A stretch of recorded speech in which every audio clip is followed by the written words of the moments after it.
किसान हितैषी सरकार है। अभी देखिए शंभू बॉर्डर पे जो किसान थे उन पर आंसू गैस के गोले चलाए जा रहे हैं। कि इतना साल हो गया जो इस सरकार में किसान आंदोलन कर रहा है और किसान को महत्व नहीं दिया जा रहा है और किसान को सरकार से नहीं मिलने दिया जा रहा है। तो आपको लगता है वादे पूरे करेंगे?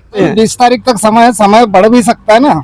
अरे समय क्या 20 तारीख, अगर ये सरकार को 20 तारीख तक क्या 1 किलो धान भी नहीं देंगे तो उनकी बकत नहीं है। हमारी धान को उनको खरीदना पड़ेगा। 20 तारीख के बाद भी हम सोसाइटी को खुलवा लेंगे।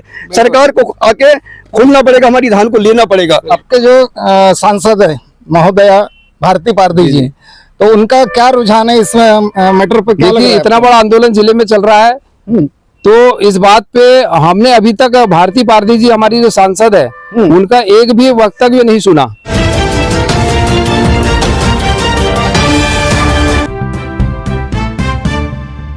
दोस्तों नमस्कार, ग्रामीण क्षमता न्यूज चैनल में आप सभी का स्वागत है और मैं हूं दीपक कुठेकर। इस वक्त खड़े हम धान खरीदी केंद्र, यह है सालेटे का। इस वक्त मैं खड़ा हूं, ये वाला जो धान खरीदी केंद्र चिखला के अंतर्गत आता है और यहाँ से करीब साल्टे का है, जो हट्टा रोड पर इसका एक स्थान रखा गया है। आज हम यहाँ पर ये देखने आए थे कि किसानों के जो धान बिक्री केंद्र जो है तो वो किस टाइप से चल रहा है, और सुने हमने कि कल रहेगा बालाघाट बंद। तो इनको कितने लोगों का समर्थन है और क्या होगा बालाघाट में बंद का असर? यहाँ पर विपक्ष के 4 विधायक है, कांग्रेस के 4 विधायक होने के बावजूद भी किसान परेशान, और यहाँ की किसानों की समस्या जो कि तो बढ़ते जा रही है। उपराष्ट्रपति जगदीप धनखड़ जी ने जो कृषि मंत्री है शिवराज सिंह चौहान जी, उनसे जवाब मांगा है कि किसानों के आंदोलन क्यों बंद नहीं हो रहे, किसानों से आप चर्चा क्यों नहीं कर रहे और किसानों की मांगे पूरी क्यों नहीं कर रहे? क्योंकि ये तो बात थी चुनाव जीतने की, और चुनाव जीतने के लिए केवल वादे किए जाते हैं और बड़े बड़े वादे करके मुकर जाना ये ठीक नहीं।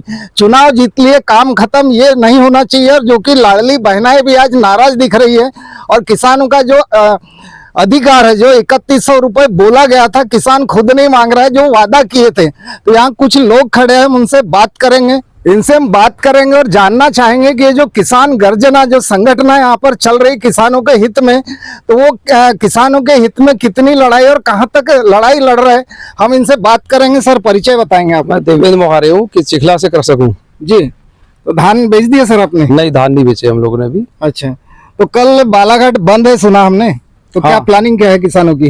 कल बालाघाट पूरा बंद होगा और काली पुतली चौक से एक किसानों का पूरा रैली निकलेगी और शहर से घूमते हुए जाके कलेक्टर साहब को ज्ञापन देंगे माननीय प्रधानमंत्री जी के नाम से।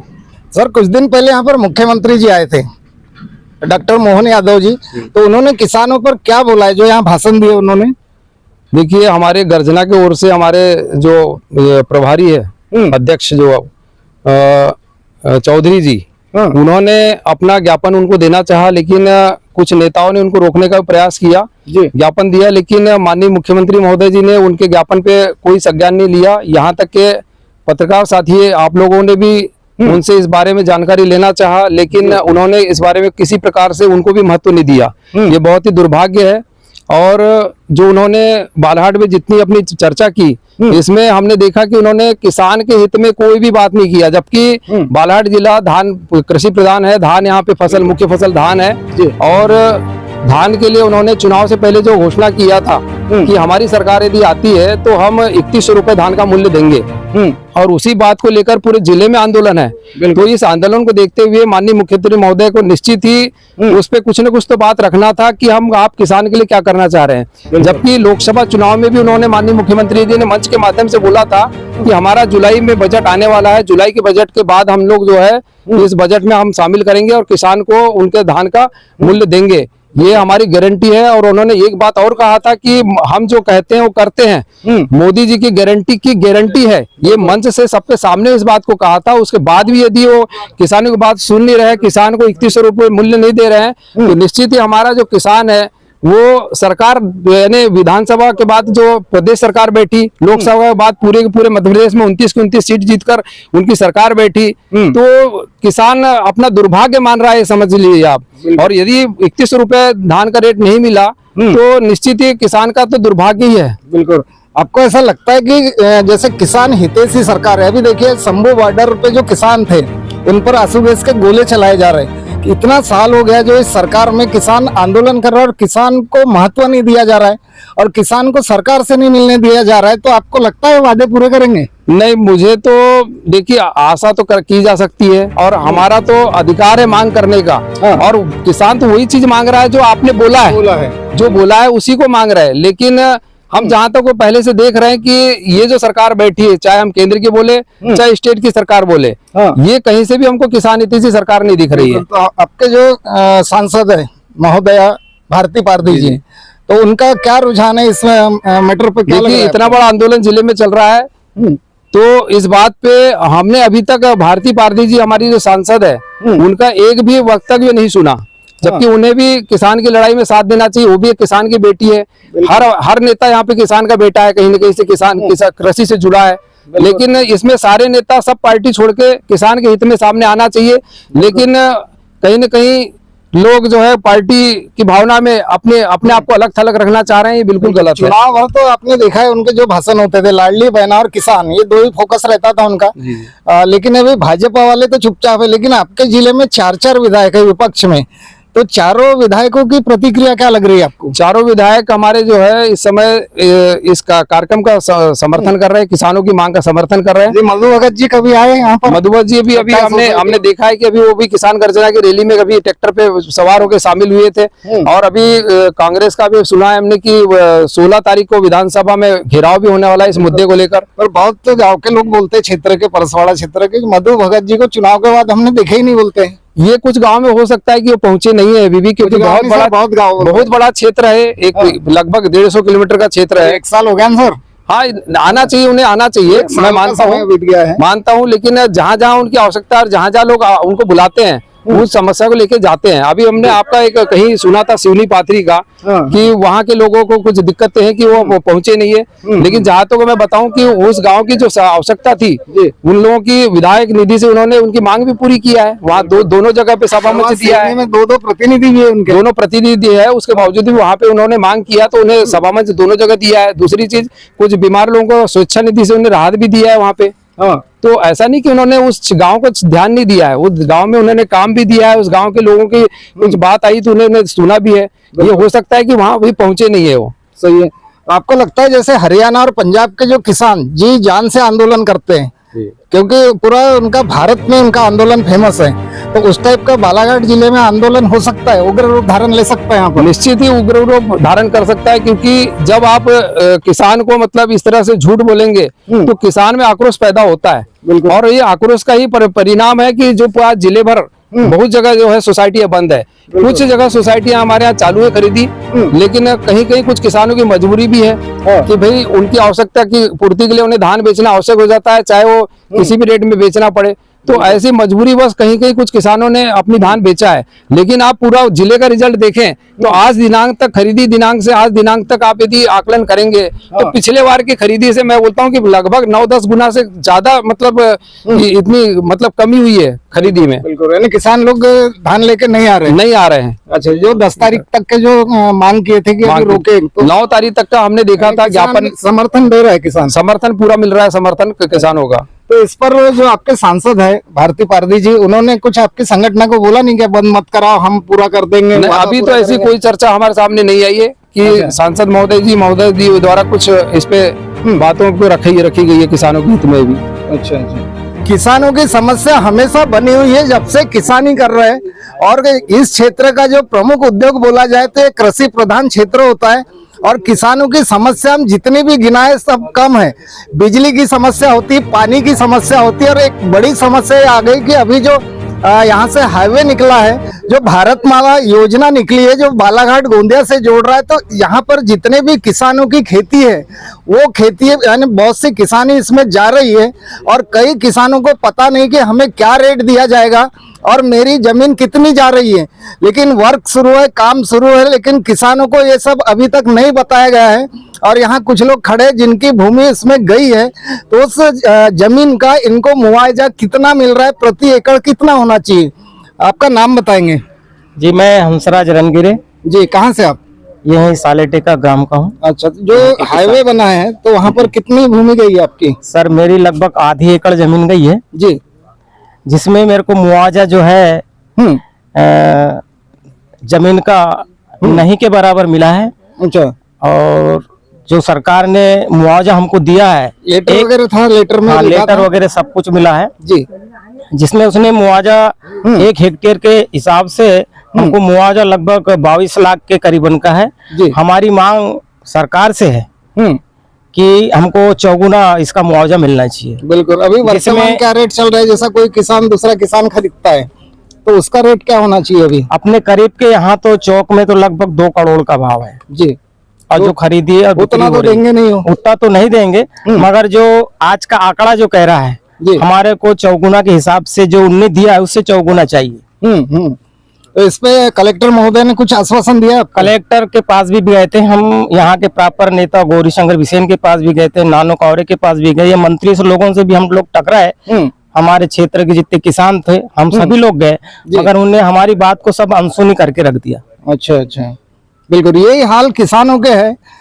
3100 रुपए तो देंगे बोल दिए, लेकिन उसी के लिए लड़ाई भी लड़ी जा रही है। लेकिन इनका जो बिजली का है, तो लाइट कितना समय मिलता है आपको? लाइट तो हमारे को अभी कृषि की जो खेती है उसमें 8 घंटा का प्रावधान रखा है, अच्छा। और सभी यहाँ ग्रामीण स्तर पे उनका जो सिस्टम निकला है कि 8 घंटा का जो सिस्टम बना है, सभी पोल खड़े हो रहे हैं और 8 घंटा की बिजली में मिलेगी। हमारी किसानों की उसमें पूर्ति खेती नहीं हो सकती। जबकि हमारा ये जो बालाघाट जिला है और हमारा सिवनी जिला है, लगभग जो कृषि प्रधान है, धान का क्षेत्र है, इसमें हमारे को कम से कम 24 घंटा लाइट चाहिए। बिल्कुल। और उद्योगपति को ये सरकार ने, व्यापारियों को सरकार है, उद्योगपति बिजनेस वालों को उनको 24 घंटा बिजली दे रहे हैं, और किसानों का कैसा इनने ये निकाल लिया सूत्र कि हम 8 घंटा बिजली फ्री देंगे बोल रहे हैं कि उसका? फ्री का तो मामला ही नहीं है, 8 घंटा दे रहे हैं, उसका तो कोई फ्री मुआवजा नहीं है। बिल्कुल। और मेरे साथ खड़े इनकी भी जमीन गई है।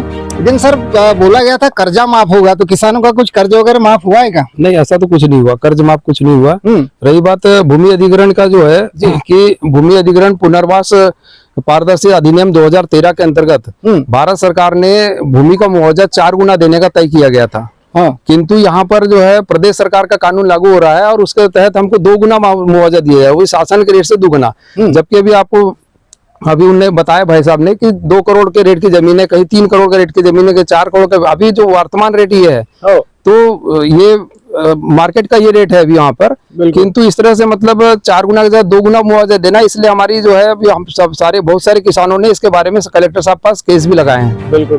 तो सर ये रोड देखेंगे आप, चिखला से आगे बढ़ेंगे आप, तो ये ऐसा इधर फिर इधर फिर इधर ऐसे क्यों जा रही है? इसमें कहीं न कहीं राजनीति आई है, कुछ न कुछ प्रभावित हुआ है, तो कहीं कहीं किसी को बचाने की कोशिश पूरी की गई है। बिल्कुल। वो जो इंस्टीट्यूट है वहाँ पर, इंस्टीट्यूट, तो जबकि सारे किसानों की जमीन जा रही है और वहाँ पे एक क्षति तक नहीं हो रही कुछ भी, तो ये तो साफ साफ दिख रहा है कि भाई बाकी लोगों की जमीन जा रही है तो उनकी क्यों नहीं जा रही, वहाँ क्यों रास्ता का पोजीशन बदल लेती है। अच्छा, तो ये बहुत गलत है ये। बिल्कुल। अभी मेरे साथ और किसान नेता खड़े हैं, जो पिछले बार और सोसाइटी में मुलाकात हुई थी हट्टा में, देवेंद्र पिछोड़े जी, जो कंकर मुजारे जी के साथ में गिरफ्तारी दिए थे। सर कल की प्लानिंग क्या है? कल जो बंद है बालाघाट? सर कल की प्लानिंग हम किसानों की है कि हम अपने गांव चौराहे में जो सोसाइटियों के आजू बाजू में बैठे, यहाँ न बैठती है, हम जाके बालाघाट में सामूहिक तरीके से सभी किसान मिलके एक साथ में बालाघाट में बैठेंगे। ये हमारी कल की प्लानिंग है। बिल्कुल। तो इसके लिए क्या अनुमति लेना पड़ा कि बिल्कुल डायरेक्ट जाके किसान बैठ रहे हैं? हम किसानों को क्या अनुमति है, हम खुद की सरकार है, किसान जहाँ चाहे जहाँ भी बैठ सकते मिलने हैं। नहीं दिया जा रहा है, वहाँ गोलियां चलाई जा रही है, आंसू गैस के गोले चलाए जा रहे हैं, 700-800 किसान मर रहे हैं, तो मिलने में क्या हर्ज है? भाई ये सरकार से क्या उम्मीद करें, हत्यारी सरकार है कि ये स्वतंत्र है, कुछ भी कर सकती है, और हम किसान लोग कहीं इनसे नहीं डरते हैं। जनता के लिए नहीं, क्या गरीब किसानों के लिए नहीं है? जनता के लिए सरकार कहीं अदानी अंबानी का काम होगा? ये गरीब किसानों के लिए, हम किसानों के लिए सरकार नहीं है, ये उद्योगपति अदानी अंबानी और अन्य उद्योगपतियों की सरकार है, हम किसानों की कहीं से भी सरकार नहीं है। बिल्कुल। तो कल जैसे मिलेंगे आप, तो वहाँ किसको कुछ ज्ञापन सौंपेंगे या किससे मिलने जा रहे हैं कल जो बालाघाट बंद है? कल हम किसी को ज्ञापन सौंपने नहीं जाएंगे। अच्छा। जिस अधिकारी को ज्ञापन लेने आना है तो हम जहाँ धरना प्रदर्शन करेंगे, जहाँ हम लोग आम किसान बैठेंगे, वहाँ वो खुद आएंगे, हमें उनको देने जाने की जरूरत नहीं। जब हम अपने मुख्यमंत्री को देने जा रहे थे तो हमको रास्ते से उठा लिया गया। हाँ। क्या हम लड़ाई लड़ने जा रहे थे? बिल्कुल। हम तो सिर्फ मुख्यमंत्री से अपने किसानों की जो समस्या है, जो उनने वादा दिया है, भगवान राम के मंदिर में जाके उन्होंने जो संकल्प लिया है हाँ। कि हम किसानों को 3100 रुपए देंगे, गेहूं का रेट 2700 रुपए देंगे, अपनी बहनों को 1250 की जगह 3000 रुपए देंगे, अपने सिलेंडर 450 रुपए में देंगे। उनने जो किसानों से वादा किया था, हम इन्हीं मांग को लेके उनसे मिलने जा रहे थे। कोई हम मुख्यमंत्री को कोई हार पहनाने नहीं जा रहे थे कि अन्य प्रकार का कोई हार पहना दे या उनसे हम कोई किसी प्रकार से अभद्रता करें। सिर्फ हम उनसे किसानों की समस्या को लेके मिलने जा रहे थे। तो आपको ऐसा लगता है कि ये जो सरकार है, ये सब आवाज दबाने वाली सरकार है, किसानों को बिल्कुल दबा के रखेंगे, ऐसा कुछ लग रहा है? ये सरकार दिल्ली में आवाज दबा सकती है, बालाघाट में हमारी बालाघाट की किसानों की सरकार है, बालाघाट में कामयाब नहीं होगी। अगर हमारे किसान साथी अगर जाग जाते हैं और आज भी जैसे मेरे 11 गांव के किसानों ने बालाघाट जिले में, मैं अपने किसानों को सम्मान ये चरण प्रणाम करता हूं कि उन्होंने मेरी बातों को सुना, हम किसानों की बातों को सुना और हमने 10 तारीख तक के लिए उनसे निवेदन किया था। हमारी सोसाइटी के अंतर्गत जो 11 गांव है, उनने सोसाइटी में धान देने का काम नहीं किया। हमारी सोसाइटी का जो रहा है, जीरो रहा है। बिल्कुल, हम उन किसानों को सम्मान करते हैं, उनको प्रणाम करते हैं, पुनः बधाई देते हैं। 20 तारीख तक समय बढ़ भी सकता है ना? अरे समय क्या 20 तारीख, अगर ये सरकार को 20 तारीख तक क्या 1 किलो धान भी नहीं देंगे तो उनकी बकत नहीं है। हमारी धान को उनको खरीदना पड़ेगा। 20 तारीख के बाद भी हम सोसाइटी को खुलवा लेंगे। सरकार को आके खोलना पड़ेगा, हमारी धान को लेना पड़ेगा। बशर्ते बस किसानों को अपनी खुद की लड़ाई लड़ने के लिए खुद को तैयार रहना पड़ेगा और अपने भाइयों पे, जो हमारे किसान गर्जना से हमारे साथी लोग और हमारे क्रांतिकारी साथी कंकर मुंजारी के सहयोग में जो लड़ाई लड़ी जा रही है, अगर उसके साथ अगर आप लोग कांधे से कांधा मिला के लड़ने का काम करते हैं साथियों, तो दिल्ली में अगर उसने गोली चलाया है, बालाघाट में उनकी बकत नहीं है। पुनः थाना कांड करने में हम पीछे नहीं रहेंगे। सिर्फ आप किसान साथियों को हम लोग को सहयोग देना है, साथ में हम लोग पे भरोसा करना है। बस हम आपसे आप लोग से यही निवेदन है। बिल्कुल। तो कल ऐसा तो नहीं हो सकता कि बस पुलिस आएगी, लाठी भंजाएगी, पूरे किसान भाग गए बोले? नहीं, हम लोग उससे डरने वाले में से नहीं है। और हम उन किसान भाइयों को भी पुनः निवेदन करते हैं कि इनकी लाठी डंडों से बिल्कुल डरना नहीं है। बिल्कुल, आप बिल्कुल चरणबद्ध तरीके से अपने सक्षमता से बालाघाट में आइए और शांतिप्रिय धरना में अपना सहयोग प्रदान करें। हमको किसी कलेक्टर से, किसी नेता से लड़ाई लड़ना नहीं है, किसी को अभद्रता से बोलना नहीं है। साथियों, हमने जगह जगह सुना है, हमारे यही किसान, ये हमारे धरना तले जो हमारे साथी विधायक लोग, हमारे सांसद लोग और अन्य अन्य नेताओं को जो अभद्र गाली गलौज की जा रही है, उससे हम सहमत नहीं है साथियों। वो उनसे धोखा हो गया, वो बंधुआ हो चुके हैं। उनको जैसे आज कंकर मुंजारी जी को आप लोग बोले थे कि पार्टी में जाना चाहिए, पार्टी में जाना चाहिए। आज देख लीजिए उन पार्टी के नेताओं को, जब कंकर मुंजारी ने बोला कि 4-4 विधायक क्या कर रहे हैं, उसके बाद थोड़ी सी गतिविधियां सामने आई है साथियों। कम से कम 50 गांव घुमा हूं मैं इसी किसान की समस्या को लेके। मेरे को किसी भी गांव में भी हमारे मधु भगत जी के बारे में नहीं बताया कि आए। कई लोग तो बोलते भैया एक बार आ जाता। हम सिर्फ उनका चरण स्पर्श करके उनका चरणामत लेना चाह रहे थे। ऐसे ऐसे लोगों ने, किसानों ने हमें बोला है। आपके कृषि मंत्री शिवराज जी चौहान, उनका क्या स्टेटमेंट है किसानों के बारे में, जो कि कृषि मंत्री हमारे केंद्रीय मंत्री है? अरे कृषि मंत्री जो हमारे पहले पूर्व में हमारे मुख्यमंत्री रहे, उनने तो बहुत बड़े बड़े लॉलीपॉप हमारी किसान बहनों को और हमारे माता बहनों को, युवा साथियों को कई प्रलोभन दिया है, पर वो कहीं से भी खड़े नहीं उतरे। और आज वो कहीं से भी किसान के बारे में, किसान का हक्का बोलने को तैयार नहीं है। मैं उसी मुख्यमंत्री,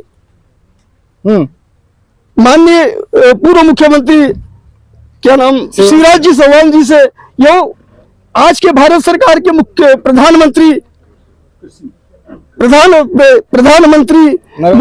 नरेंद्र मोदी जी से एक प्रश्न करना चाहता हूं। वो बताए, क्या 60 साल की नीचे वाली बहनें लाडली बहन होती है और 60 साल की ऊपर की जो हमारी वृद्ध माता है, क्या किसी की बहन नहीं होती है? और जन्म लेने वाली अबोध बच्ची है, किसी की बहन नहीं होती है? बस मेरा इतना सा सवाल का जवाब दे दे। बिल्कुल, मैं बस यही प्रार्थना कर रहा हूँ। आपके सवाल या आपकी समस्या कृषि मंत्री को, यानी कृषि मंत्री से ही तो पहुंचाया जाएगा ना, उसी को तो मांगा जाएगा ना। जब वो कृषि मंत्री बने तो उनका विभाग है, कृषि का डिपार्टमेंट है पूरा, और उनके कोई भी स्टेटमेंट हम सुन नहीं रहे। तो इसका मतलब मुझे तो नहीं लगता कि ये वादा पूरा कर सकते हैं। साथ ही हम भारत की बात तो नहीं करते। अगर मध्य प्रदेश का किसान पूरी तरह कांधे से कांधा मिला के लड़ाई लड़ता है तो मध्य प्रदेश में वादा जो उन्होंने वचन दिया है उसको निभाना पड़ेगा। ये हमें पूरा आश्वासन, ये हमको पूरा विश्वास है। बशर्ते हमारे किसान साथी, आप सबको लड़ाई लड़ना पड़ेगा। अपनी खुद की लड़ाई के लिए आपको सबको सामने आके कांधे से कांधे मिला के लड़ना पड़ेगा। लड़ाई के लिए किसानों को आगे आना पड़ेगा, कंधे से कंधा मिलाना पड़ेगा। और जो यहाँ के मुख्यमंत्री डॉक्टर मोहन यादव जी, जो बालाघाट जिले में आते हैं और किसानों पर एक शब्द नहीं बोलते हैं, और किसान जो अपनी समस्या को लेकर के जाना चाहते हैं, अपनी समस्या रखना चाहते हैं, तो वहाँ भाजपा की पुलिस आकर के किसानों को अपने मंत्रियों से, नेताओं से, अपने प्रतिनिधियों से नहीं मिलने दिया जाता है। अब समस्या तो गंभीर है क्योंकि किसानों ने धान रोक लिया है, और जो जिनकी मजबूरी थी, जिनको पैसे की जरूरत थी, उनको तो बेचना ही पड़ेगा। खैर आज नहीं कल तो धान बेचेंगे, लेकिन सवाल ये होता है कि इनका अधिकार जो बोला गया, वादा किया गया था 3100 रुपए का, क्या इनको मिल पाएगा? क्या इसी साल मिलेगा? क्या और 4 साल बाद जब अगला चुनाव आएगा तब फिर से नया वादा लेकर के यहाँ के प्रतिनिधि जनता के पास पहुंचेंगे? देखना होगा कि कल बालाघाट बंद का असर क्या होता है और किसानों के हित में सरकार क्या निर्णय लेती है। देखते रहिए दोस्तों हमारा न्यूज चैनल। मिलते हैं अगले वीडियो में, तब तक के लिए नमस्कार।